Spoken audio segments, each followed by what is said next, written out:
Meu celular vibrou. Eu olhei e estava lá, preto no branco, um Pix de R$100.000 para Mônica, a secretária dele. Quando o Rafael chegou em casa mais tarde, veio com aquele sorrisinho de lado. Dei um bônus para Mônica, meu amor, pelo desempenho incrível dela. Desempenho. Eu quase engasguei. Eu sabia muito bem o que aquele dinheiro significava. Era o preço do meu silêncio. O cala-boca pela noite em que ele me quebrou. A noite em que ele me fez participar daquele joguinho doentio com os dois. A noite em que ele me mostrou que eu não era nada além de um objeto para ele. Ele achou que aquele dinheiro sujo ia apagar a humilhação, que ia me manter quieta na casinha. Ele me olhou, esperando que eu dissesse, que bom, querido. Mas o que ele viu foi um sorriso, um que ele nunca tinha visto antes. Frio, calculado. Naquele segundo eu decidi. Ele achou que estava comprando meu silêncio por R$100.000. Coitado. Mal sabia ele que tinha acabado de financiar, com o próprio dinheiro, a demolição completa da vida que ele tanto amava. Se você já foi subestimada por um homem que achava que te conhecia, essa história é pra você. Se inscreve agora no canal e ativa o sino, porque você vai querer ver isso até o final. E já me responde aqui embaixo. De que cidade você está assistindo a queda desse império começar? Para quem olhava de fora, minha vida era um comercial de margarina. Sabe como é? Um daqueles apartamentos enormes na melhor região da cidade, com uma vista que te fazia esquecer do trânsito lá embaixo. O piso de porcelanato brilhava tanto que dava para se ver no reflexo. A gente viajava 2, 3 vezes por ano. Jantares caros, vinhos que eu nem sabia pronunciar o nome. O Rafael fazia questão de mostrar tudo isso. Ele era o grande provedor, o marido perfeito, o cara que dava tudo para a esposa. E eu, por muito tempo, acreditei nesse papel. Eu era a esposa troféu, a que sorria nas fotos, a que organizava os jantares para os amigos dele, que na verdade eram só contatos de negócios. Tudo era uma grande peça de teatro e o nosso casamento era o palco principal.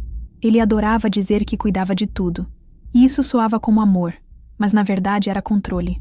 Era ele escolhendo o restaurante, porque o meu gosto era simples demais. Era ele opinando na minha roupa antes de sair, com um "certeza que você vai com isso, meu bem?".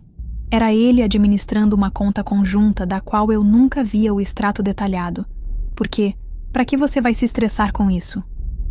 Eram pequenas coisas, pequenas alfinetadas que a gente vai engolindo para não criar caso. A gente se acostuma com a gaiola dourada. Você pensa que é proteção, que é cuidado.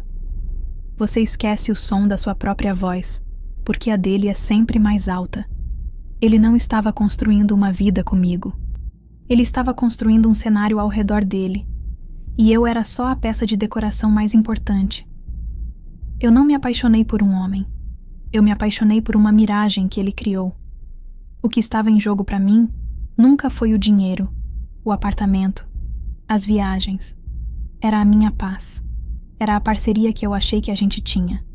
Era o sonho de envelhecer ao lado de alguém que me respeitava. E quando eu descobri a verdade, eu entendi que tudo aquilo que ele chamava de nossa vida era, na verdade, só a vida dele.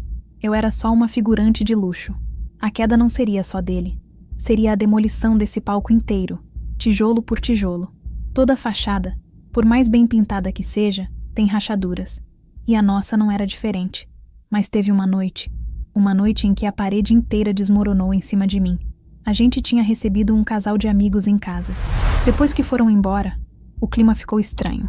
Rafael estava elétrico, com um brilho nos olhos que eu não reconheci. Ele veio com uma conversa de que nosso casamento precisava de novos ares, de apimentar as coisas. Eu achei que era só papo de quem bebeu um pouco a mais, mas aí ele falou dela, da Mônica. Ele começou a descrever uma fantasia, um joguinho, como ele chamou.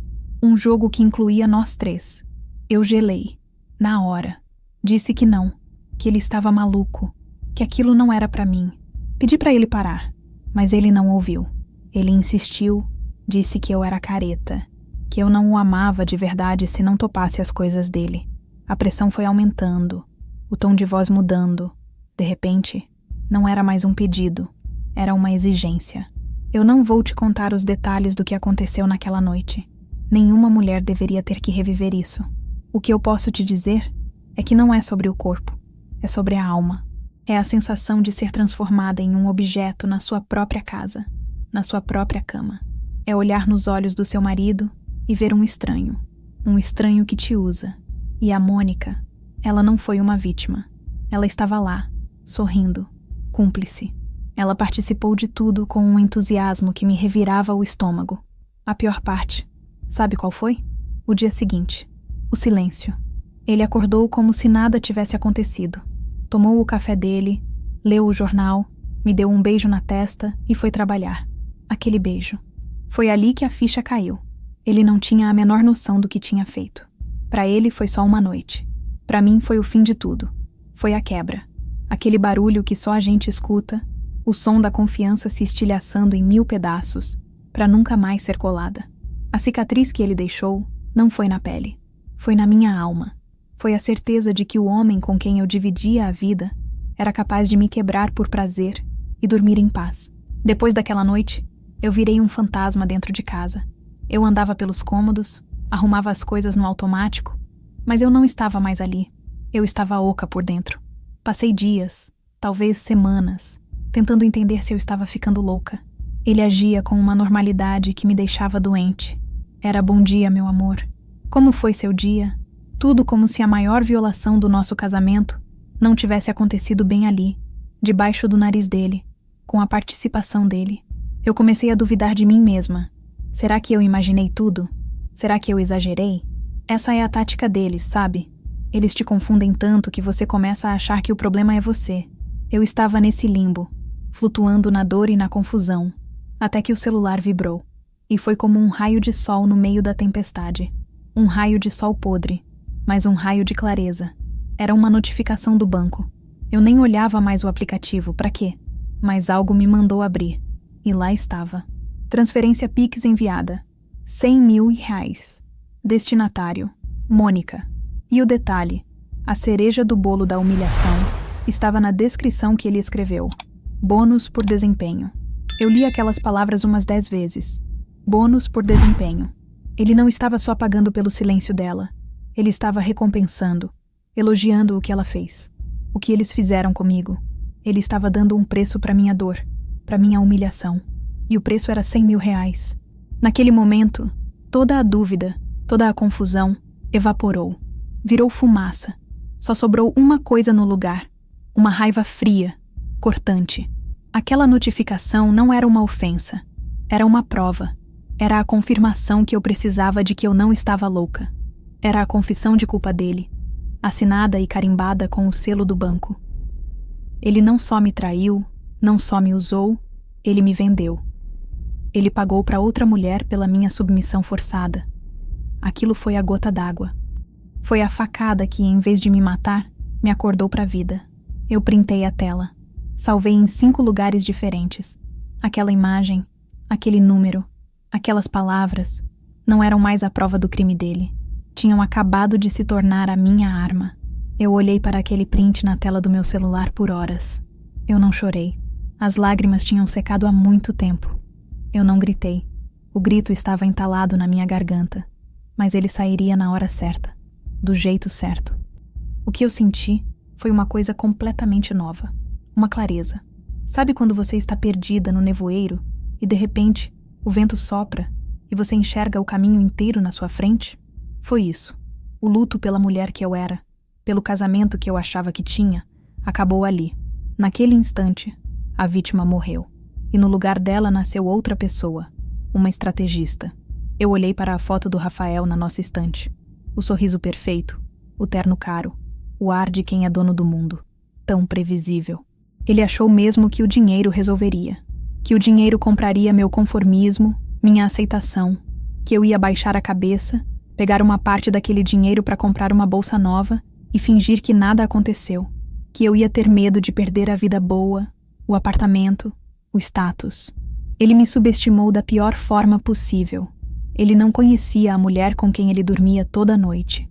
Ele conhecia a personagem que ele mesmo criou. Naquela noite, eu não dormi. Eu passei a madrugada inteira no escritório dele, não procurando mais provas. Eu já tinha a principal. Eu estava estudando o império dele, os sócios, os investimentos, os pontos fracos, e o plano começou a se formar na minha cabeça. Não era um plano de vingança quente, de briga, de escândalo. Não. Seria uma vingança fria, calculada, uma demolição. E o mais bonito de tudo, a ironia mais deliciosa, era que eu usaria exatamente o dinheiro dele para fazer isso. Cada centavo daqueles 100 mil reais, o bônus por desempenho, seria investido na ruína completa dele e da cúmplice dele.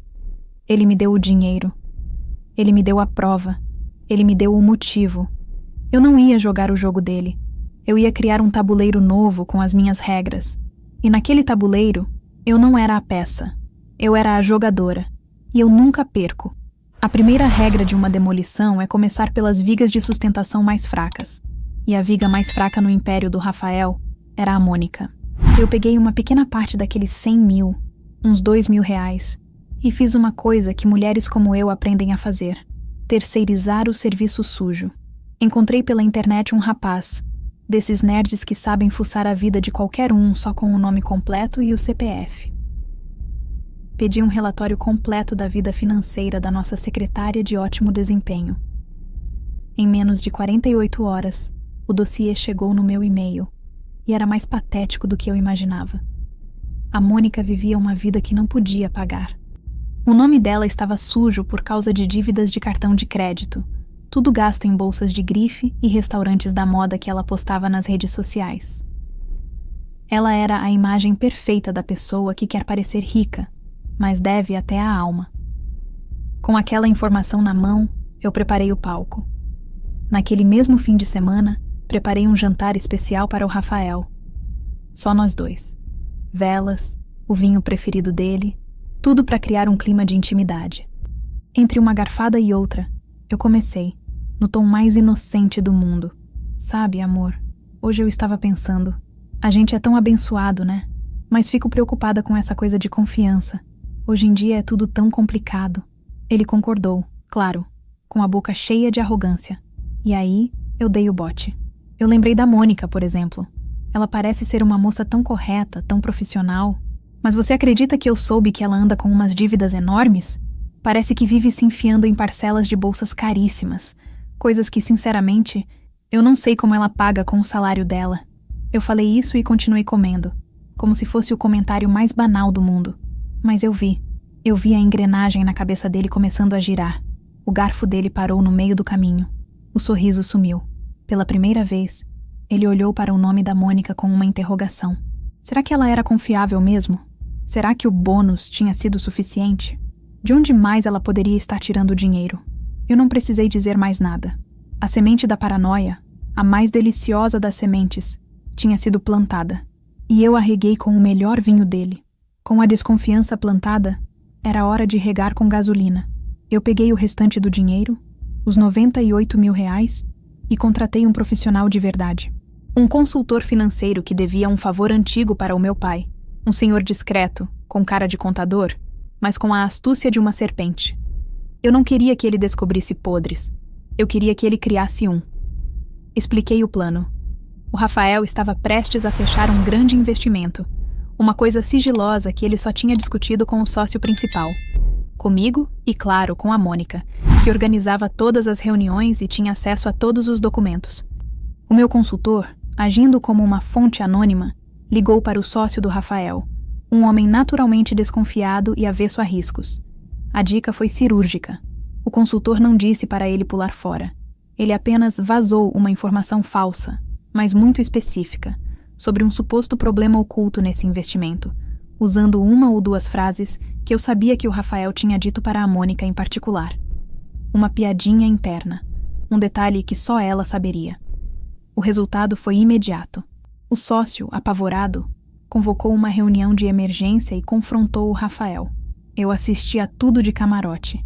O Rafael chegou em casa naquele dia bufando, vermelho de raiva. Não é possível. Alguém vazou. Alguém está tentando me sabotar. Ele gritava, andando de um lado para o outro.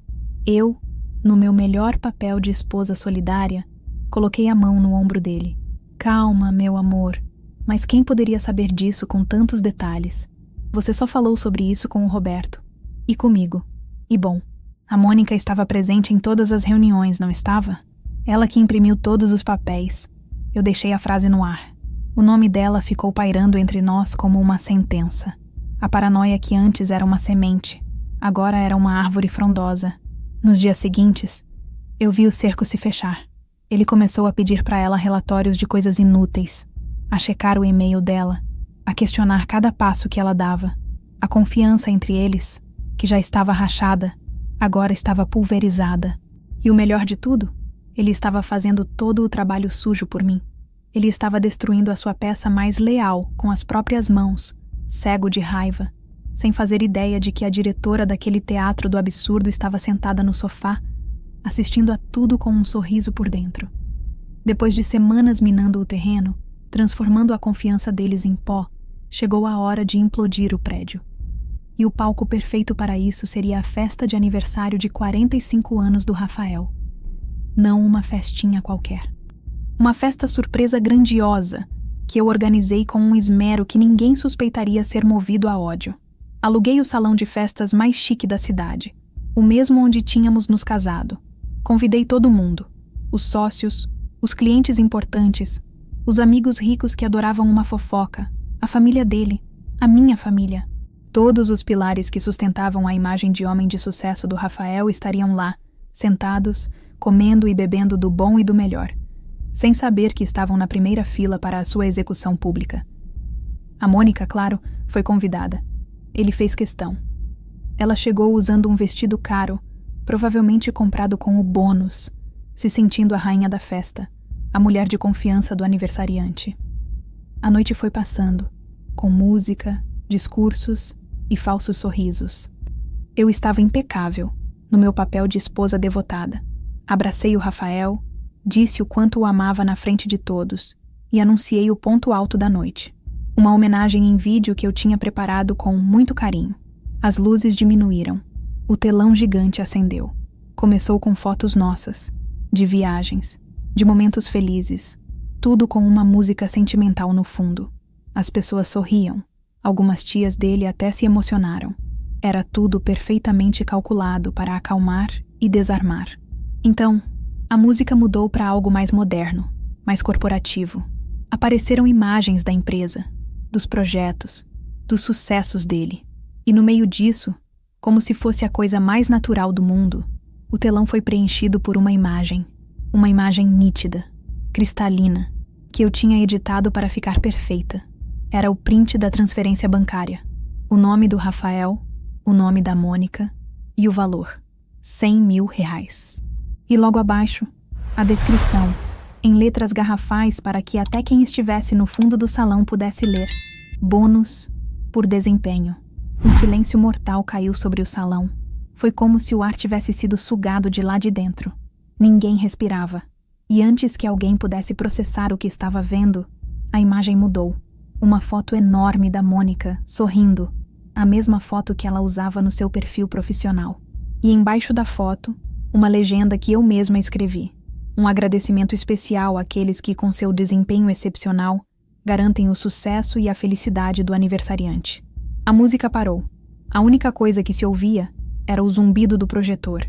Eu vi o rosto do Rafael se transformar, a cor sumindo, os olhos arregalados em puro pânico, procurando os meus na multidão.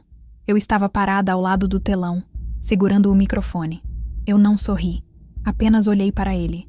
Deixei o silêncio durar uns 10 segundos, que pareceram 10 anos. Olhei para a Mônica, que estava branca como papel, paralisada na cadeira. Vi o sócio dele o encarando com nojo. Vi os clientes se entreolhando. A humilhação não foi um grito. Foi um silêncio. Um silêncio ensurdecedor que dizia tudo. Então, eu levantei o microfone e disse, com a voz mais calma do mundo: palmas para o aniversariante, pessoal. Ninguém aplaudiu.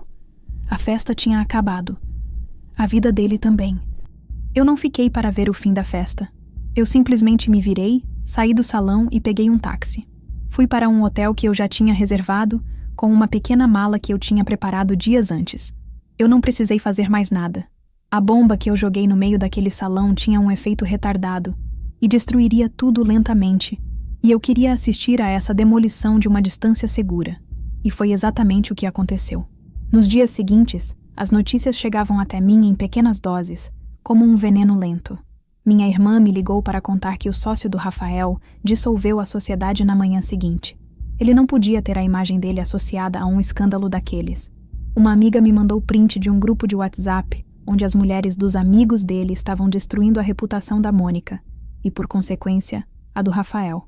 Ela, que se achava tão importante, virou a piada da cidade da noite para o dia. Foi demitida, claro, sem carta de recomendação, sem dignidade. O próprio Rafael, o grande homem de negócios, viu seus contratos mais importantes serem revisados e, um a um, cancelados. Ninguém quer fazer negócios com um homem que é publicamente exposto como um traidor e um idiota. A ruína profissional foi rápida e brutal. A social foi ainda pior. Ele, que amava ser o centro das atenções, agora era um pária. Os convites para jantares pararam. Os telefonemas não eram mais retornados. Ele estava isolado no apartamento luxuoso, que de repente parecia grande e vazio demais. A família dele, que sempre o tratou como um rei, agora o olhava com vergonha. Eu soube que ele tentou me ligar dezenas de vezes, mandou centenas de mensagens. Eu bloqueei o número. Ele não merecia uma explicação. A explicação estava no telão para todo mundo ver. Eu não sentia alegria nem euforia. Eu sentia uma paz gelada, uma sensação de trabalho cumprido. Eu não precisei quebrar um único prato. Não precisei levantar a voz. Eu apenas peguei a sujeira deles, que eles tentaram esconder debaixo do tapete, e a coloquei sob um holofote. Eu observei de longe o castelo de cartas que ele construiu com tanta arrogância desmoronar com um simples sopro. A queda dele não foi um evento, foi um processo. E a cada peça de dominó que caía, o sócio, o cliente, o amigo, a reputação, eu sabia que a justiça, a minha justiça, estava sendo feita.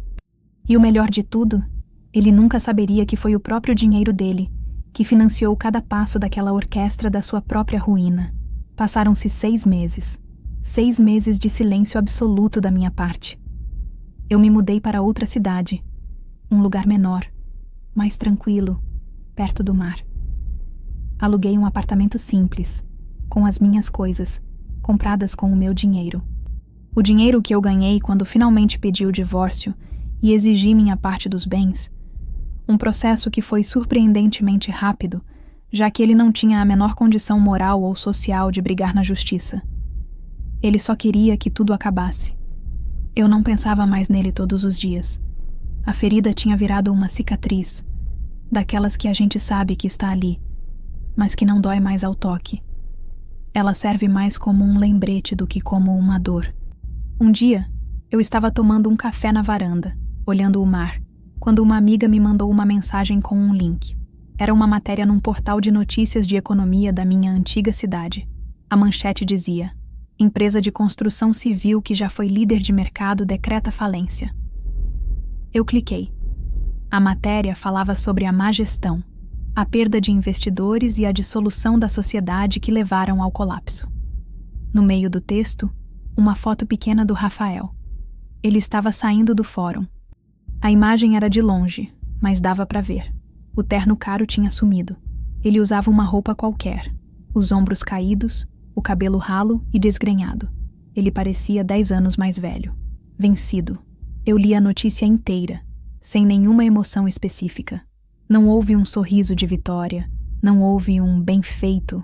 Houve apenas um ponto final, um silêncio. Era o fim oficial daquele império de fachada. E a Mônica? Soube que ela voltou para a casa dos pais, numa cidade do interior. O nome dela ficou tão queimado que ela não conseguia arrumar emprego nem como recepcionista. O bônus de R$100 mil provavelmente foi embora, pagando advogados e dívidas do cartão. Eles se destruíram um ao outro, no final das contas.